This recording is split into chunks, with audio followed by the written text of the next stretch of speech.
What is up, Auburn Tiger fans? How are we doing on this Monday afternoon? What a day for Auburn football. Hugh Freeze does a great job on the recruiting trail, as we all know, and he goes out and gets two today, one in the 26 class, and gets a flip from Florida State in the 2027 class from my hometown, Mobile, Alabama.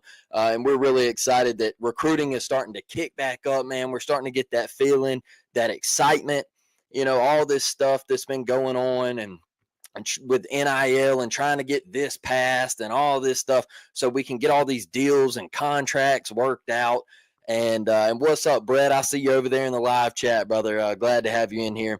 Man, I think once all this settles down and the Auburn Tigers get back into it, man, and the energy gets flowing on the recruiting trail, I think we're going to be a-okay. And Hugh Freeze is going to do the job.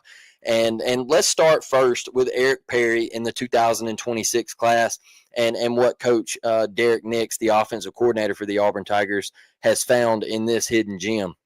Eric Perry from South Haven, Mississippi, from DeSoto Central High School, 5'11", 6 foot, 195 pounds, plays quarterback at DeSoto Central, and he is an athletic freak, y'all. He is an athletic freak, but the Auburn Tigers are recruiting him as a running back. And one thing I find really, really awesome about this recruitment is Eric come out and said in an interview with 247, I believe, he said that Derek Nix was open and honest with me the entire time about this recruitment. There was no quarterback. There was none of that. It was, we want you as a running back. And I really, really like that. And Derek Nix, being from the state of Mississippi, playing in that state, now coaching at Auburn, he knows where to find those gems in that state. And one thing I've always loved about Alabama and Auburn is you always see a guy from Mississippi that is willing to come over to our state and show out. So Eric Perry, 3-star running back. Go look at the huddle highlights. Go look at the huddle highlights. And I'm going to tell you, this kid, a lot of the snaps are from the quarterback position. Like I said, he plays quarterback. But a lot of it is read option, get to the corner, speed, just downhill speed. Put a foot in the ground, get up and go. I was very impressed with the huddle highlights. I know there's one play. He's getting out to the edge. Guy comes in, tries to make a tackle. He kind of stiff arms him and keeps his balance, sheds it, and just trucks on for about 25 to 30 more yards. Very, very, I want to say physical, very physical guy, and runs hard. And the speed is there, like I said. Speed is there. And one thing I do like is there's not a lot of shiftiness there to his game. Like, he's not a guy that's going to juke you and try to get by you that way. There's one play on his huddle where he is out in the open field and he sees a DB and he lowers the shoulder and runs him over. So I really, really like that. And I think he's a physical kid. And he's not one of those guys that had a lot of offers, right? I think his next biggest offer was Jackson State. Okay. And then we know Deion's not there anymore. So that was his next biggest one. I think he had one from Murray State and Sacramento State and maybe somebody else. So it's not like the list was all over the SEC. But one thing he did say is his cousin played at Mississippi State. And his dream was to play SEC football. And so when Auburn come calling, they were open, they were honest. He said, I'm all in. And I think Auburn fans were really expecting this recruitment to go like this. I think they were expecting a commitment over the weekend, and you just got it on a Monday. So you look at the running back room, and you look at Damari and Cobb, and then you step down. You got Alvin Henderson in there. You got the Robinson kid from UConn that transferred in. And so you got Omar Mabson. He was supposed to be in the 26 class, right? He was supposed to be in this class, and he reclassified to 25. So the backfield is loaded, and I think where Auburn sits is you might not be in for any more running backs in the 26 class. I think Auburn still tries, and I think they still go after the two that they really want. I don't know if you get those two, and I think it might just end up being Eric Perry, because we know what Alvin Henderson was, and we know how he flirted with Penn State and he ended up at Auburn, right? But then you got Mabson right there with him. And so now you're looking at the eligibility. You got to start playing that factor. And then you have Eric Perry coming in. So it's really at the bottom, it's kind of crowded. And do you want to take another running back? Of course, if you can go get the 4 and 5 star kid, yes. But you're going to have some competition down there. And so the way I look at it this year is Alvin Henderson, is he going to get on the field? Yeah, I think he'll get on the field. I don't know if they'll use him in like kick return or something like that, but I think he gets on the field. I just don't know how much. You know, you can play the 4 games without redshirting, and I think the whole redshirting stuff for a lot of players, a lot of high-profile players, is slowly coming to an end just because of NIL, the transfer portal, and all that stuff, and how crazy college football is right now. But you have Mabson there who is probably going to have to redshirt. I would think so. If I had to pin one, it would be Mabson to redshirt. Just because, like I said, he's a reclass guy.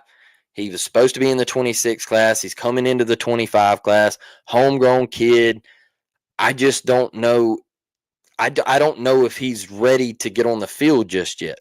So if I had to pinpoint one, I would say he's the one that redshirts. So then you're going to have Mabson and Perry coming in next year. Mabson will be a redshirt freshman.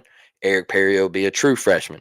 And so it's going to be kind of stacked up right there. So I don't know if Auburn attacks the running back position much more. So yeah, Brett. Let's pull that one up right here. What a great comment, right? Omar Mabson is only 17. LOL.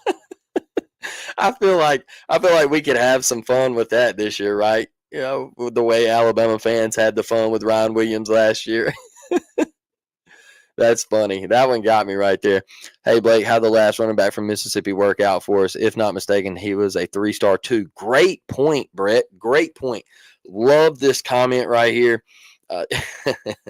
Jarquez Hunter, 3-star, Philadelphia, Mississippi, coming over to the state of Alabama. Like I said, Alabama and Auburn they always go and pluck a guy from the state of Mississippi, and he turns out to be an absolute stud. So Jarquez, man, what a great back. Turned out to be the workhorse for Auburn. And you saw what Sean McVay had to say about Jarquez Hunter in the Rams' war room, right? He said, hey, I want this guy because I think he is tremendously underrated. I think he's tremendously underrated. So you look at Eric Perry and you say, well, he's only a 3-star. But guys, he's still got another year of school.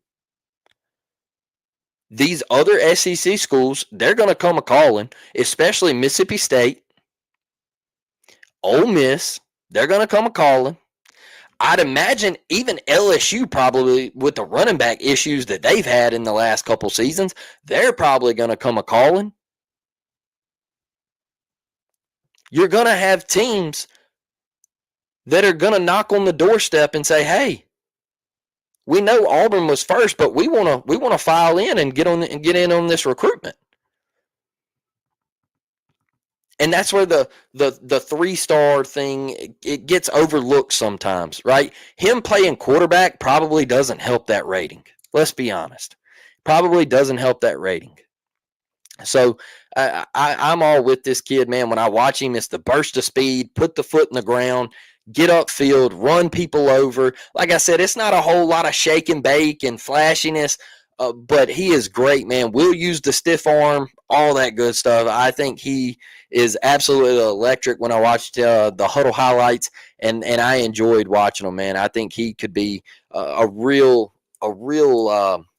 real gem for Auburn. One of those that you just find, and not a lot of people were high on. So let's get over here to the 2027 class, right?